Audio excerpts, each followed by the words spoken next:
Alléluia, gloire à Jésus, éternel des armées. Nous voulons te dire merci ce matin pour tous tes bienfaits. Seigneur, ouvre ma bouche, ouvre mes lèvres pour que je puisse voir les révélations promises. Seigneur, que tes anges, tes chérubins soient au contrôle de ce moment. Mes bien-aimés dans le Seigneur, ce matin, c'est une bonne nouvelle. C'est une grâce de Dieu. Si nous avons dormi, nous sommes réveillés ce matin. C'est une grâce. Parce que ce n'est pas permis à tout le monde de se coucher puis se réveiller ce beau matin de ce mercredi. Donc nous que nous sommes réveillés, c'est une grâce. Donc nous allons dire merci à Dieu à tous les niveaux. Nous allons dire merci à Dieu par le loin de notre lèvre. Nous allons dire merci à Dieu. Aujourd'hui, le verset de ce jour, nous allons prendre Jonas. Jonas 1 à 3.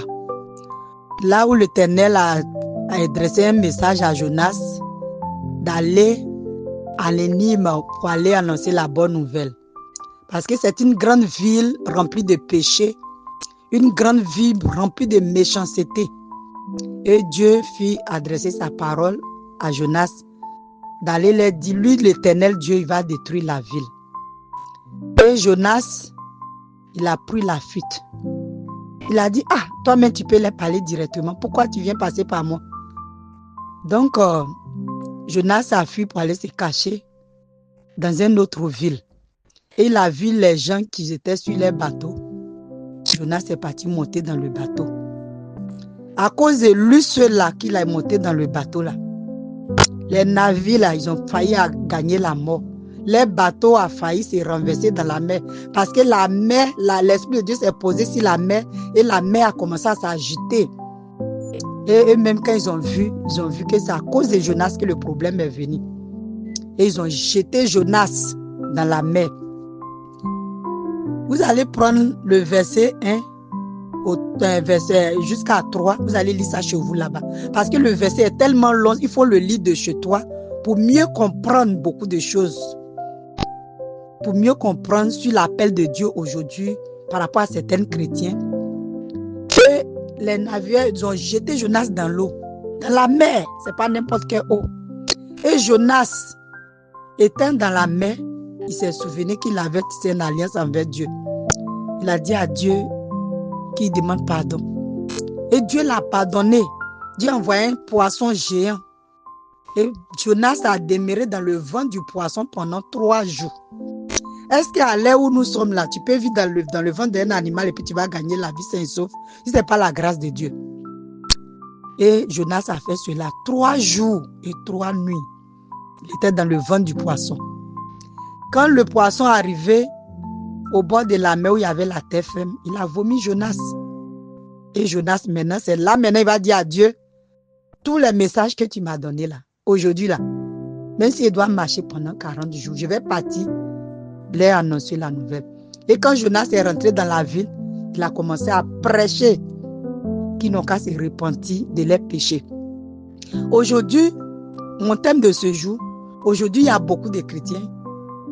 Nous pensons que quand nous sommes dans le péché là, Dieu ne peut pas nous pardonner.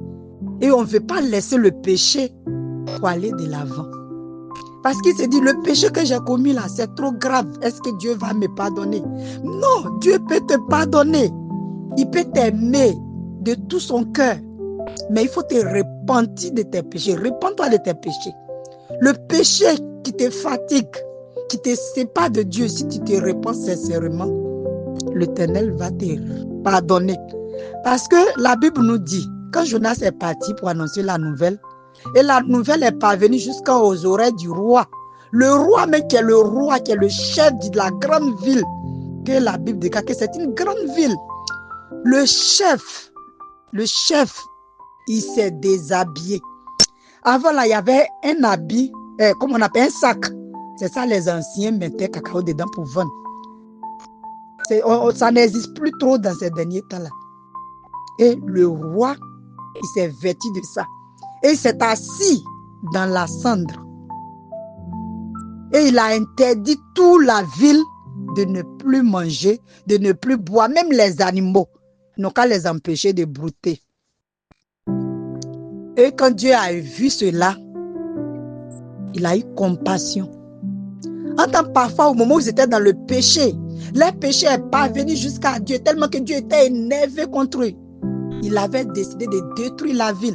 Mais quand ils se sont repentis de leurs péchés, Dieu les a pardonnés. Il a restauré la ville. C'est même chose toi et moi aujourd'hui.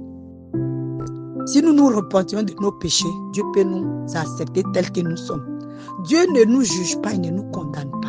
Mais quand toi-même tu regardes dans le fond, à l'intérieur de toi, quand tu regardes dans ta vie, ce qui t'éloigne de Dieu là, il faut te séparer de ça.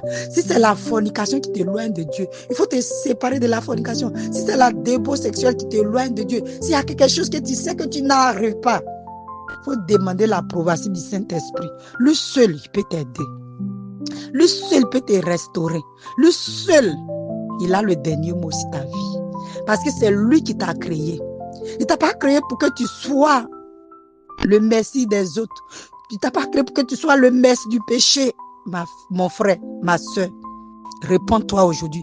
Si tu attends cette nouvelle, je suis le Jonas que Dieu a envoyé vers vous pour que vous vous repentissiez de vos péchés. Pour que vous vous repentissiez de vos péchés. Repentez-vous et croyez à la bonne nouvelle. La bénédiction de Dieu n'est suivie d'aucun chagrin. Il ne demande rien en retour. Si tu donnes ta vie à Jésus, il ne va rien te demander en retour. Il ne va pas te demander des sacrifices. Il ne va pas te demander des sacrifices de moutons. Il ne va pas te demander des sacrifices de bœufs. Mon frère, ma soeur, répands-toi. Répands-toi pour avoir la vie éternelle. Répands-toi. La Bible nous dit, tous ont péché, ils sont privés de la gloire de Dieu. Parfois, nos péchés nous font priver des bonnes choses que Dieu a programmées pour nous. Lui-même, il a dit, je vous ai promis des projets de bonheur, non pas des projets de malheur. Mais aujourd'hui, le péché, nous-mêmes, on ouvre la porte au péché et notre vie devient compliquée. Compliquée. Et on pense que c'est la meilleure vie. On souffre. Mon frère, ma soeur, si tu attends cette parole ce matin, répands-toi et viens à Jésus. Répands-toi. Répands-toi de tes péchés. Lui seul va te restaurer, va te donner la paix du cœur. Aujourd'hui, tu as pratiqué certaines choses et ton âme n'a plus de paix. Tu n'arrives plus à dormir. Ton sommeil est troublé. Au moment où les autres sont en train de dormir paisiblement. Et toi, c'est la peur qui envahit ton âme. C'est la peur qui envahit ton cœur. À cause de certains péchés que tu as ouvert la porte et le péché est venu s'installer dans ta vie. Mon frère, ma soeur, réponds-toi. Aujourd'hui, beaucoup de chrétiens meurent dans l'ignorance. Mais toi, si tu entends ma voix ce matin, fais un bilan sur ta vie et demande pardon à ton Créateur. Demande pardon à Dieu, il va te pardonner. Demande pardon à Dieu. Dieu va te restaurer. Donc, n'oubliez pas de prendre Jonas 1 jusqu'au 3 pour lire ça chez vous. Vous allez comprendre beaucoup de choses. Beaucoup de choses. Beaucoup de choses. Votre esprit va s'ouvrir à l'esprit de Dieu. Et tu vas fraîchir ton genou par terre. Tu vas demander pardon à Dieu pour tes iniquités. Et Dieu vous bénisse, qu'il vous donne la force. Que toute personne qui va écouter ce message, qui tombe sur la grâce et la bonté, l'amour de Dieu. L'amour de Dieu qui ne fait pas du mal. Que Dieu vous bénisse abondamment. Quand tu es vivant, il faut louer le Seigneur. Qu'après la mort, ça sera trop tard.